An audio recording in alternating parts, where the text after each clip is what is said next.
topic natin for today guys ay itong 2025 kung anong magiging buhay namin. Itong dalawang to, ngayon ko lang to nakasama to. Yes, I do. So, bali ang magiging plano nila ay dito titira sa bahay. Tama? Tama po. So, paano yung magiging sitwasyon ng buhay natin dito sa bahay? Pagdating sa pagkain, bayarin. So, sa mga hindi po nakakaalam pala guys itong dalawang to taga Bicol to. So, Bicolano tong dalawang to, Uragon.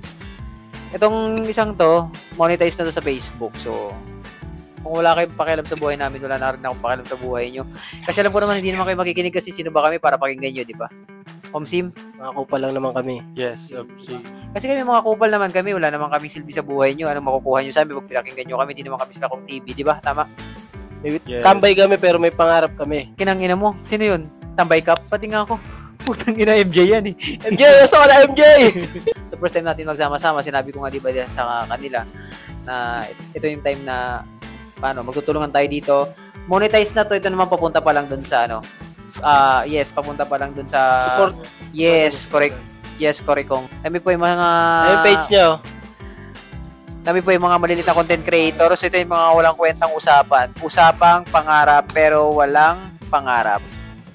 Pangarap naman kasi kayo. Libre lang naman kasi mangarap, pre. Para sa pangarap. So anong pangarap mo sa buhay? Maging pulis. Ha?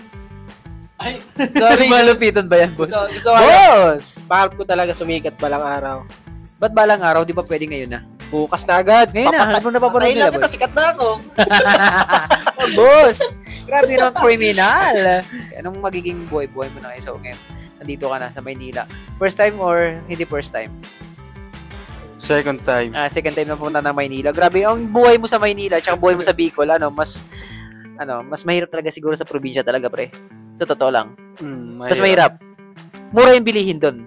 Oh, mura. Mura yung bilihin doon. Tapos mabilis mga sariwa yung pagkain, tama? Yes, of course. Why not, diba? Diba? Pagdating sa mga seafood, mga sariwa talaga, no? Sariwa. Hindi tulad dito sa Maynila, napatay na dinideliver, no? Doon, buhay mo pa kakainin na, no? Buhay pa. Okay. So, syempre, kung sino mo nakakaalam sa ang pinakamasarap po sa Bicol ay pili. Yan ba yung pinagmamalaki ng Bicol? Hindi naman. Laing. Masarap ang laing sa Bicol. Sa Bicol? Mangga, masarap. Mangga. Sa Bicol, masarap. Huwag natin sayangin yung mga, di ba? Dapat bigyan natin ng, lesson yung mga sarili natin. Ako kasi 32 na ako. Ilan taon na, pre? 20. Sigab. Ilan taon na, pre? 19. 9 na bata pa, pre. 20 na yan, boss. Batang 90s, batang 20s. 2000. 20 na yan. Okay. Pero pre, tanga na. Parang mas matanda pa kayo sa akin eh. Yeah, para kasi Alaska boy eh. Alaska, man. So, matatapos na naman tong araw na to. Natatapos na naman yung masasayang na naman yung load nila, yung wifi nila. Dahil sa kapanood natin na wala nang kakwenta-kwenta. So, paalam sa inyo, mga walang kwenta. Bukas tao. naman.